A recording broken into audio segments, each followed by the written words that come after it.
మెరుపు కలలు మెరుపు కలలు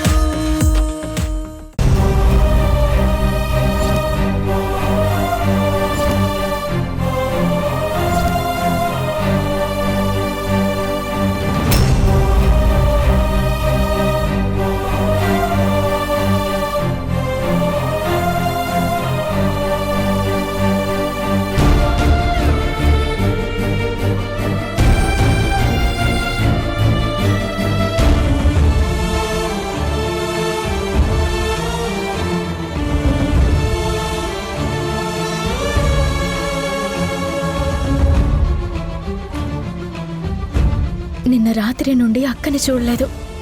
పాపం మొత్తం మత్తులోనే ఉంది. ఎంత డల్ అయి ఉంటుంది. వెళ్ళొక్కసారి మాట్లాడితే తనకి రిలీఫ్గా ఉంటుంది కదా. పైగా ఇక నుండి ఇలాంటి ప్రయత్నాలు మానుకోమని నచ్చజెప్పాలి.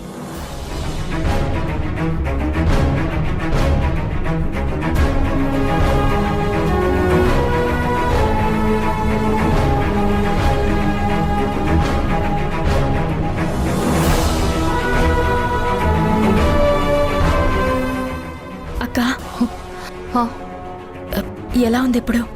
I'm okay. జాగ్రత్తగా ఉండాలక్క. మనం ఏం చేసినా ముందు వెనక చూసుకుని చేయాలి.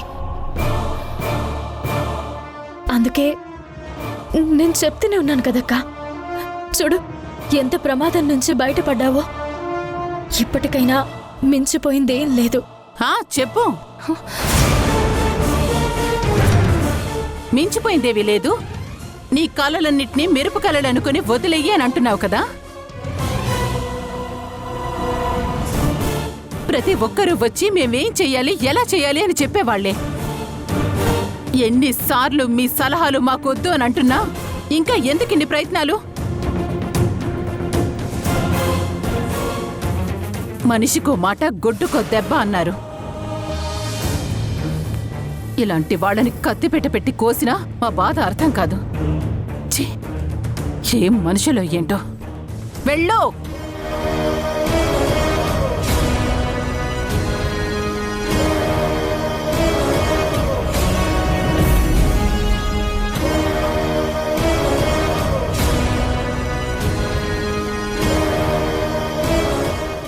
బేబీ, ఇక నుంచి నువ్వు ఎవ్వరి మాట వినాల్సిన అవసరం లేదు. కేవలం నువ్వు నా మాట మాత్రమే వినాలి. లేదంటే వీళ్ళు నీలో ఉన్న ఆత్మస్థైర్యాన్ని ఇంకా కిందకి దించుతారు. అర్థమైందా? Yes ma'am.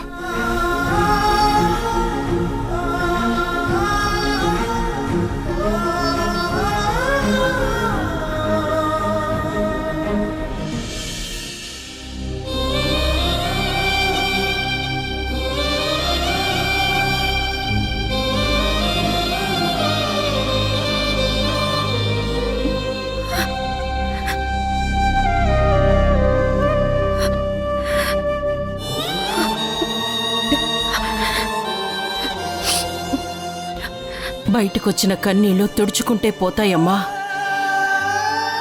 గుండెల్లో ఉన్న బాధ చెప్పుకుంటే తగ్గుతుంది. నా బాధ తుడుచుకున్నా చెప్పుకున్నా తగ్గదత్తయ్య. ఏం చేస్తే తగ్గుతుందో కూడా తెలియడం లేదు.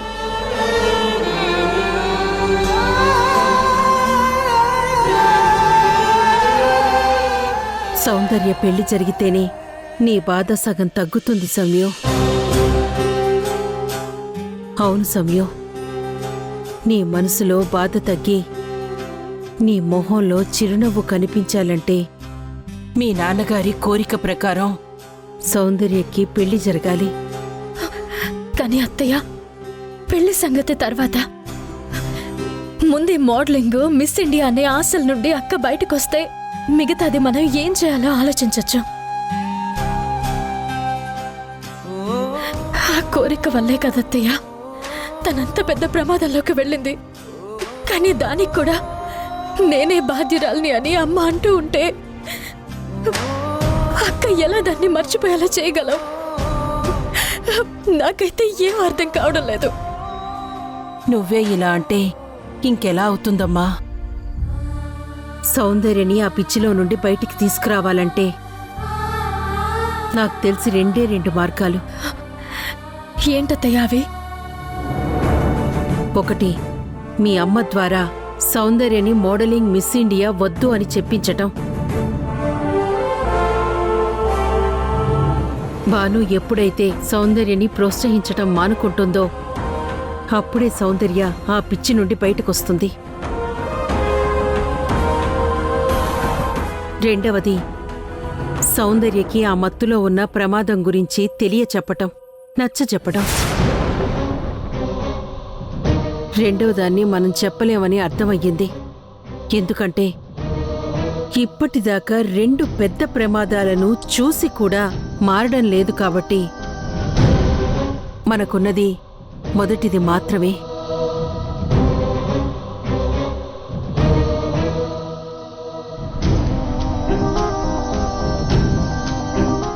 ఏంటమ్మా ఆలోచిస్తున్నావు?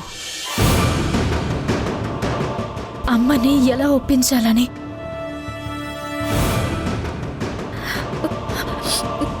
అత్తయ్య, అమ్మని అక్క విషయంలో మనం మన వైపుకి తిప్పుకోగలం. ఎలా?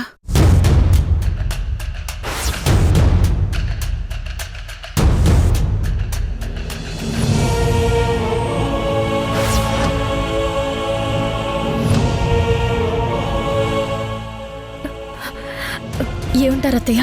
కానీ ఇలా చేస్తే రేపేదైనా సమస్య వస్తే మొత్తం నీ మెడకే చుట్టుకొని అన్నింటికీ కారణం నువ్వేనని నిన్ను దోషిగా నిలబెడతారమ్మా. అంతకు మించిన అవకాశం నాకు కనిపించట్లేదు అత్తయ్య.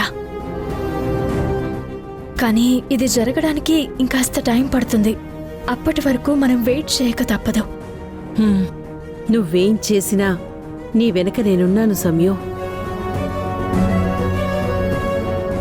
ఆ రోజు మనం గుళ్ళో రుక్మిణీ కళ్యాణం చేయడం వల్ల ఎంత గొడవైందో చూసావుగా. ఈసారి మనం మరింత జాగ్రత్తగా ఉండాలి. ఈసారి మనం ఫెయిల్ అవ్వకూడదు అత్తయ్య. అందుకే కాస్త టైం తీసుకుందాం అంటున్నాను.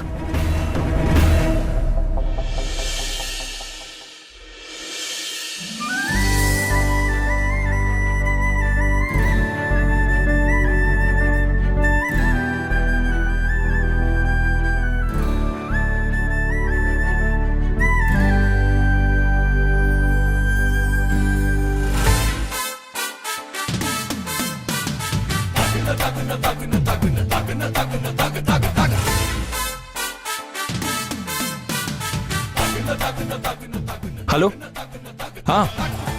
ఓకే ఓకే, లేదు వచ్చేస్తా. సరే కలుద్దాం.